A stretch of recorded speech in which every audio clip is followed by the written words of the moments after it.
Welcome to The Business Strategist, the show that gives business owners and entrepreneurs game-changing business strategies that can be used in scaling and transforming a business. Sharing deep dive conversations with industry experts, thought leaders and clients, facing real challenges and uphill struggles. Brought to you by business strategist, former elite athlete, international speaker, and best-selling author, Adam Strong.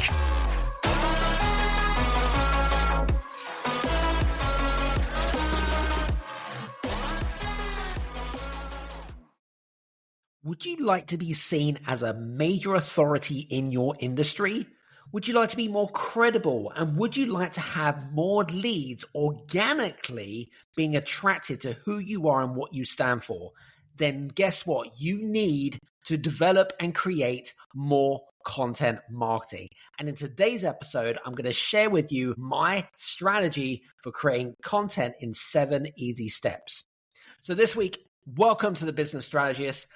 With myself, Adam Strong. I want to talk a little bit about content marketing. Now, for months, no, if not years, I struggled with the concept of what I kind of saw it as wasting my time in creating content. Okay, I didn't believe that content marketing would be the kind of gateway to building my authority, my credibility, and also how to generate leads organically without using ads or using any type of ad spend whatsoever. What's really interesting about today is I'm going to share with you guys about how to use content marketing in 7 easy steps. And it can take you really between 30 and 45 minutes a day if you're really smart, and it will really raise your profile. But also, people buy from people that they like, know, and trust. You've probably heard that before.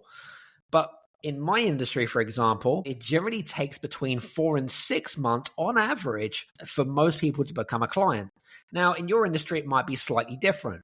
But the point that I'm trying to make here is that normally when people discover you, they need 7 different types of content and 11 different touch points.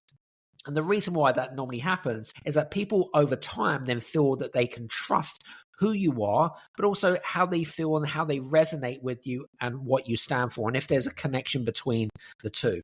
So guys, I want to kind of really step with you guys and share my 7-step content marketing strategy that I believe would really help you in creating more organic leads, more sales, and being able to basically create content that converts. So if you want to be able to do that, listen to today's episode. So step number 1, the first thing that you've got to think about before even creating any type of content is to ask yourself, who is my audience? Okay. Now, if you're in an industry and you're not quite sure who your audience actually is, or maybe you're like one of my clients who basically has such a wide diversity of different clients, is that she's not quite sure who her ideal client is. So the question you have to ask yourself is, who is it that you actually enjoy working with? So there's no point in creating content for people that you actually don't like.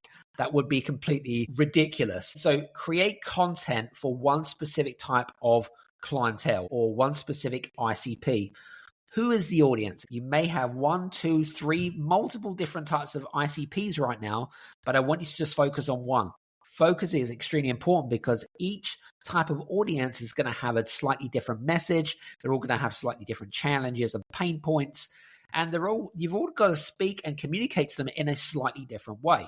Tip number 2, I mentioned this actually on our last podcast episode, which is writing down their biggest pain points, problems, challenges, and fears. What keeps them up at 2 o'clock in the morning?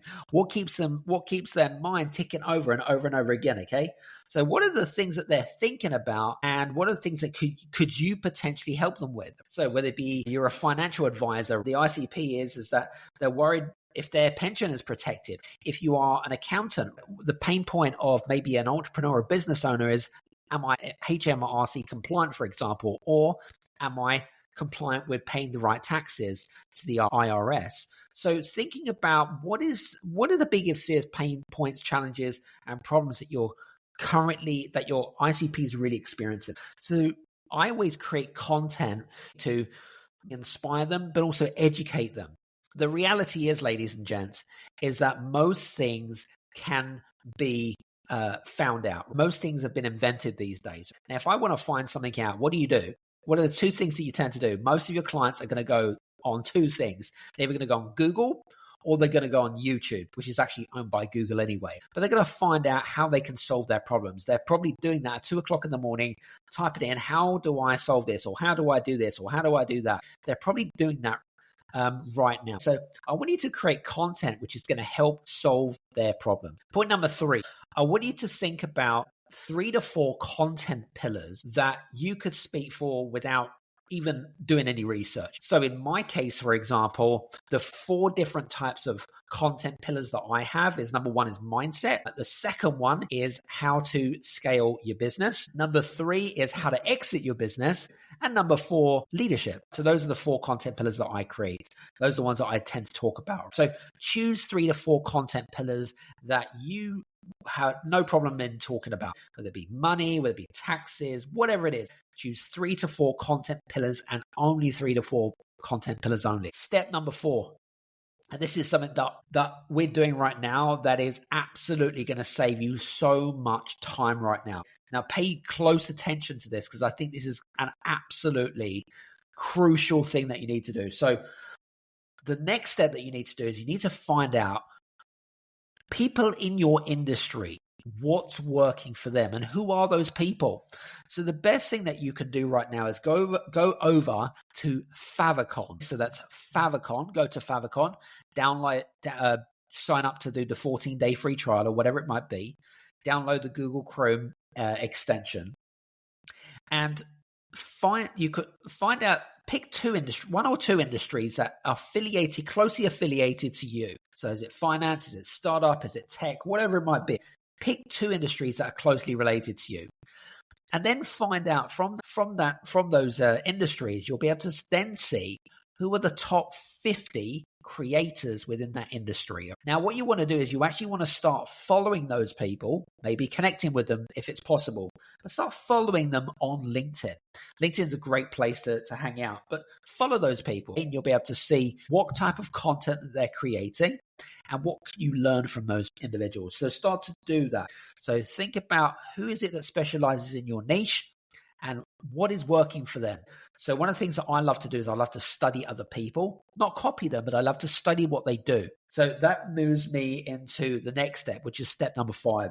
So as I mentioned to you, follow them, study them, see what posts they're creating, what type of engagement they're getting, how many likes are they getting, how many comments are they getting. So look at the stats. And if you start to look at some of the posts that they're making and it's getting high engagement or whatever it is, then you start to study to see what are the improvements that you can make. What can you do to capitalize? Because obviously if it's been done once, then it works. So I think that's extremely important. Now, what I want you to do in step number 6 is I want you to take those specific types of content. Now, as I said to you, do not copy, but effectively take those pieces of content and make it your own. So you could take, for example, if you have seen a text with a photo, for example, you could take that text and effectively put it into a Word document or a Pages document and start to put it in your own language. So people to understand you, number 1, but number 2, what does it match it up in terms of your personality? So you want to make that piece of content about you. So, for example, someone in our industry, for example, she wrote about the mistakes of CEOs.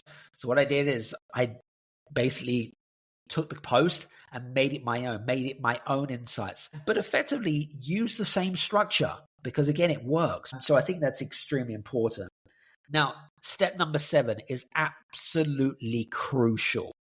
This is what I do on a daily basis. I'm going to basically tell you what I'm doing and what's working. What I tend to do is I tend to post about 3 times a week. You don't need to post more than that if you don't want to, and that's okay. Because one of the myths around content creation is that the more that you effectively create, the more followers that you have, the more leads that you have. That's not true. Quality over quantity, very important. I tend to create about 3 times a week, and I tend to mix it up with some video, which might be some caption or some short-term video, which will be under 2 to 3 minutes, thereabouts. I may do a carousel, and I may do image with text, for example. So I try and mix it up. And it's really important to mix that content up because, again, people are wired in different ways. For example, I'm more of a visual person and an audio person. I'm less of a reader. But there are then other people that are more text-heavy types of people. And guess what? Create content for those types of people. But also you got to think about what is trending right now, what is getting the most traction right now. So for example, if I take LinkedIn as a platform, I know that LinkedIn really loves short form copy of video. Carousels are coming back, and also really powerful infographics as well, with some really good context as well, which is really getting a lot of traction right now. So LinkedIn are going to favoritize certain types of content right now. So definitely wave the ride in that manner. And what I also do as part, before even posting any of my own personal content, is I tend to make sure that the creators that are within my industry, I contribute towards what they're doing. Because if I champion what they're doing, then guess what? More eyeballs are going to come onto my profile too, because their audience is going to come to me because they're like, oh, wow, that's a great comment that you make. And don't just share a comment for the sake of sharing a comment and being candid. What you want to do is you want to share a comment and share insights. So when I share a comment, I tend to try to help them to continue the thread of the conversation. That's my way of championing others. Because if they see that you do it for them, they'll do it for you. It's reciprocation. The law of reciprocation. One of the things that I do as well is I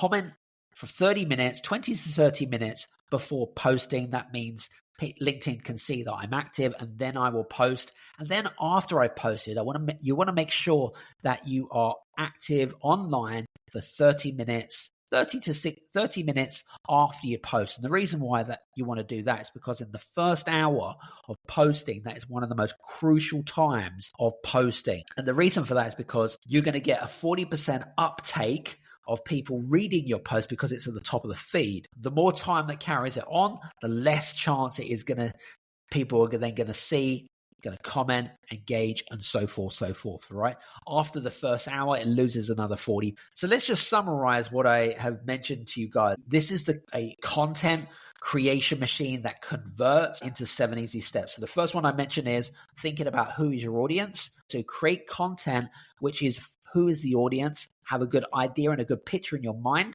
If you don't know who your ideal audience is, think about who is it that you'd like to work with. Very important. Why would you create content for people that you don't like? Makes no sense. Step number 2, what's their biggest fears, pain points, challenges, and what keeps them up at night, basically? What are they Googling? What are they going onto YouTube for to try and solve their problem? Is it that they are looking to scale up? How do I recruit? Like, what is it that they were trying to solve? What are they trying to fix in the head? So that's step number 2. Step number 3, choose 3 to 4 content pillars.